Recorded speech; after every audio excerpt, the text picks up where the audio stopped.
Hello student, मैं Nishu classes में आपका स्वागत करती हूँ। आज का हमारा topic quadratic equation class 10th के लिए है। एक्सरसाइज 4 पॉइंट आपके पास आज शायद 4 होगी या शायद 3 है। इसमें क्या है, आपके पास में हमने जैसे इक्वेशन को सॉल्व करने के दो मेथड मैंने आपको पहले ही बताया था।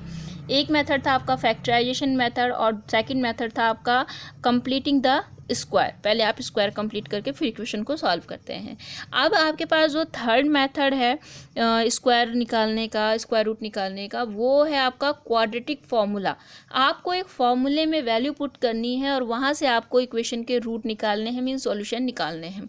ठीक है, तो वो जो आपके पास वो फॉर्मूला है, वो फॉर्मूला क्या है वो बता देती हूँ आपका। इसको हिंदी में इसको श्रीधराचार्य फॉर्मूला भी कहते हैं, क्योंकि इसको बताने वाले जो गणितज्ञ थे वो थे श्रीधराचार्य जी, तो उनके नाम से भी इसको बोलते हैं श्रीधराचार्य फॉर्मूला, श्रीधराचार्य। तो आपको याद होना चाहिए श्रीधराचार्य का जो फॉर्मूला है, सूत्र है, वो क्या है आपके पास में, x = -b plus minus √b² - 4ac whole 2a upon 2a। ठीक है, ये फॉर्मूला है आपका। अब इसमें वैल्यू कैसे पुट करना है, तो सबसे पहले सपोज जो क्वेश्चन मैंने आपको लास्ट वीडियो में कंप्लीटिंग स्क्वायर मेथड से निकाला था, उसी को हम यहाँ पे ले लेते हैं। ठीक है, उसमें जो सॉल्यूशन आया था लास्ट में, उसका जो आंसर आया था आपको शायद याद हो, 3 और 1/2 आया था। मैंने उसी के आगे का यही क्वेश्चन उसी मेथड से सॉल्व कर दिया, सेकेंड मेथड से। तो देखिए आपके पास वही क्वेश्चन है, 2x² - 7x + 3 है। तो आप क्या काम करेंगे, सबसे पहले स्टेप में आपको इस इक्वेशन को कंपेयर करना है स्टैंडर्ड फॉर्म से। आपको पता है, जब फर्स्ट वीडियो मैंने आपको बताया था तो उसमें बताया है मैंने कि इस इक्वेशन की स्टैंडर्ड फॉर्म क्या होती है। तो वो होती है ax² + bx + c = 0। तो जब आप कंपेयर करेंगे तो यहाँ से आप क्या देखते हैं, a जो है कोफिशिएंट है x² का, तो यहाँ पे कोफिशिएंट x² का क्या है, 2। इसी तरह से b की वैल्यू क्या है आपके पास, -7, एंड c की वैल्यू क्या है आपके पास में, 3।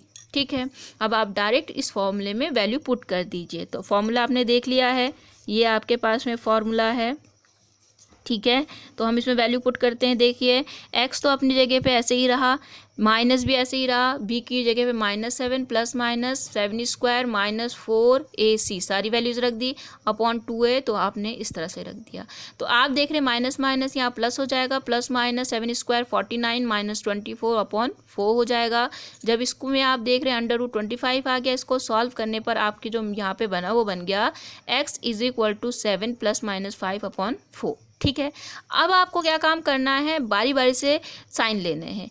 एक बार आप पॉजिटिव साइन लेंगे, जब आप पॉजिटिव साइन लेंगे बीच का, तो माइनस साइन नहीं लेंगे उस समय, तो क्या हो जाएगा, x = 7 + 5 अपॉन 4।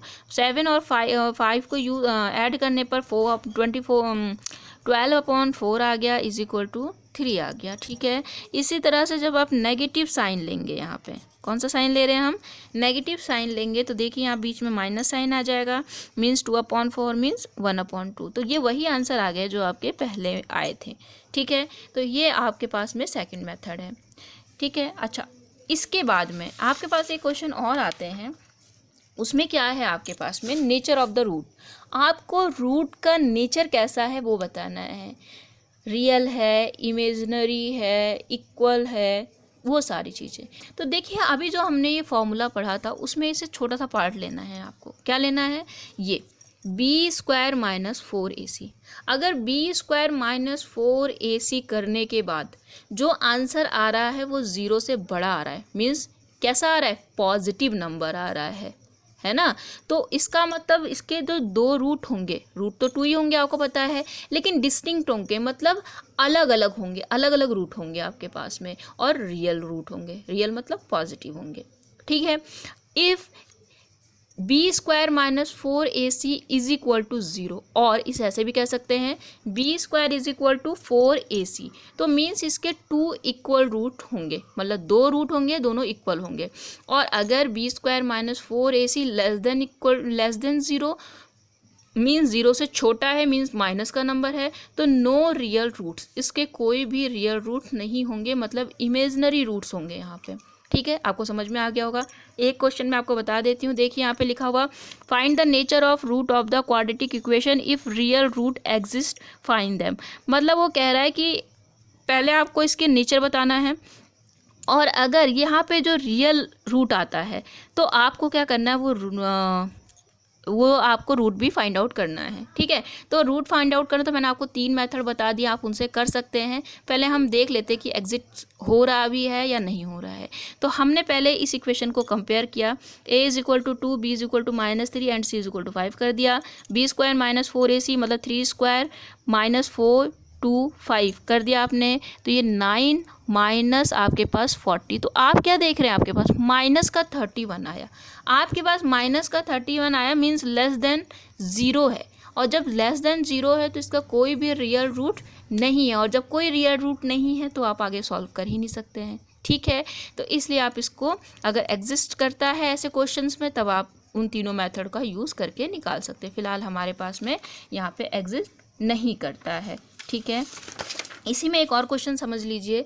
आपके पास एक क्वेश्चन है फाइंड के, इन्होंने कहा के की वैल्यू निकालिए इफ़ रूट आर इक्वल। बहुत इंपॉर्टेंट क्वेश्चन है, एग्जाम में कई बार आपके पास पूछा जाता है के की वैल्यू निकालना। तो समझ लीजिए सेम है, क्योंकि इन्होंने कहा है because root are equal. Root क्या है आपके पास, इक्वल है means b square is equal to 4ac होगा।